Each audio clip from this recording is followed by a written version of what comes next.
It was just about a week ago when I already reviewed the Razer Chroma and I absolutely loved it. At the moment it simply is my favorite keyboard. It may not be right for everyone, but at least I am very sad having to send it back. Today though, it's all about the Razer BlackWidow Chroma version 2, in this case with the Razer green switches. And I have to say one thing just from the start. It has a lot of great qualities, but at least for me maybe a few too many not that great ones, which I will get into a little bit later. But now let's take a look at the keyboard itself. The first thing that I want to cover is the wrist rest. It attaches via magnets. I still think they are a little bit too weak because you can't pull the keyboard, but it's not a big deal after all. What I like though, it is very soft and very thick cushioned, so all is good here. The only thing to complain about is the following.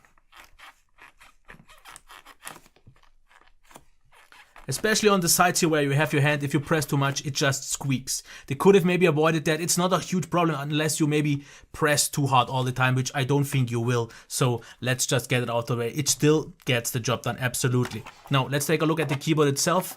First of all, the cable, because you can see already one thing. Braided cable, which is nice, but very stiff, and at least the bigger part here is very thick and thick, something that I don't like so much, but therefore we at least have the option to use it as a hub as well for USB and also the headset, which you can by the way see here. So this is available and it definitely is a nice addition, and actually here is my dongle that I've been searching for a few days already. Now in terms of the bottom, we have feet to raise it up, which is nice, but no way to reroute the cable, unlike we had on the Ornata, but not a huge problem after all. Once you tuck it away, also the thickness shouldn't be a problem. Now, let's put the wrist here once again, because this one gives me a right height and it is comfortable to type on it. Now let's talk about the switch here for a second. I definitely like the switch a lot for typing because it is very nice in terms of sound. It's somewhere in between a brown and maybe a blue one, because it clicks maybe a little bit less than the blue, but a little bit more, and also the tactility is a little bit better than on the brown switches. So I like this one a lot for typing because you can type on it very quickly, very efficient, with actually way less errors than on some other keyboards that I've used so far in the past. I had to get a little bit used to the macro keys because I'm used to having this as the last one. So this was something that I had to get a little bit used to a while, had to adjust my hand grip and so on, because I'm not the best typer. But once I got the feel of it, I really liked the feedback here.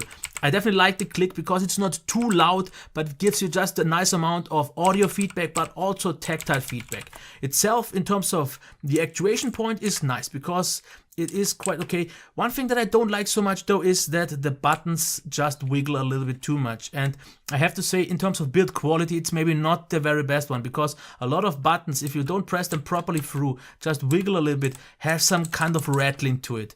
And overall, it also doesn't quite feel that well built because it's mostly plastic. It is a bending a little bit, and it just doesn't feel as premium, especially for the price of around $190 or $200 that you pay for.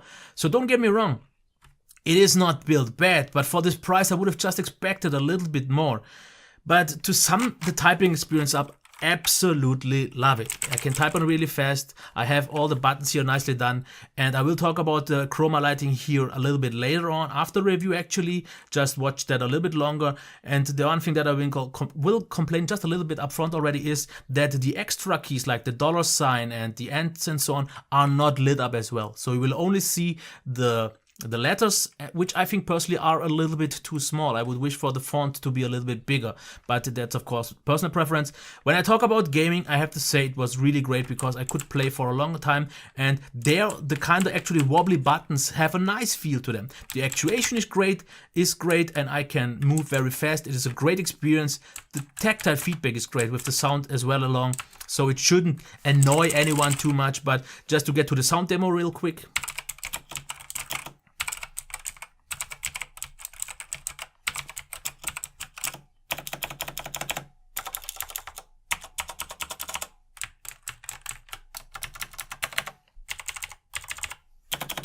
So not all the buttons sound the same, especially here the backspace and the spacebar definitely sound the most unique ones, but the rest nice clicky, even though it's just a little bit weird that not all the buttons, the regular ones, sound the same. But it is okay, and I definitely like the sound, especially with the very different sounding spacebar. Great overall, and that's why I would say let's already get to the pros and cons. And like I said, software part and the lighting will be covered at the end. So First pro, definitely the wrist rest. After all, because even though not perfect, it is making the typing experience way more comfortable over a longer period of time. I definitely like the click sound of the switches, so definitely great. But I also really like the great tactile feedback. It really gives you the satisfying feedback that you know you have pressed the button, which is great. We have a nice, slightly stiffer actuation, but not too strong, so not fatiguing for a longer period of time. And that's why I think it's great for gaming. Absolutely great, but also great for typing, which I didn't expect at first because I had to adjust a little bit longer just because of the macro buttons and so on. Otherwise, we have a great software. I know a lot of people disagree with me here because they don't like the cloud sync option, but I like the functionality. I like the way how you can customize everything a lot, and that makes it up for me. And since my PC is always connected to the internet anyways, I don't really mind that. We of course have also great chroma lighting, even though the buttons, the extra functions are lit up as well. And maybe a nice bonus that I won't really use all that often though is the USB headset hub. Then, what's not that great, and that's maybe just a little bit too much for me for the price. First of all, it appears to be a little bit cheap because some of you have maybe seen my live stream where I unboxed this, the one key fell off and overall it just rattles a little bit. So there are a little bit too few build issues where I'm just not that happy, and with the squeaking here of the wrist rest, it's just not all that great for what you pay for. Like I also said, the magnets are too weak, the extra functions aren't lit up, and we have the wobbly keys. So it pretty much only comes down to quality. Of course, this could improve over time, but I don't think it really will because it doesn't seem to be broken or just like a weak product that I got. It seems to be the case, and that's just not all that convincing for the price of around $190 to $200 that you pay for. If you are a Razer fan, I totally get that because I use Razer products for a long time already. I have a Razer keyboard as well as a mouse. But I have to say, in this case, it's just a little bit too expensive, especially. Okay, that's not a comparable device. The Razer Untitled Chroma is just so much better in terms of build and overall experience for me.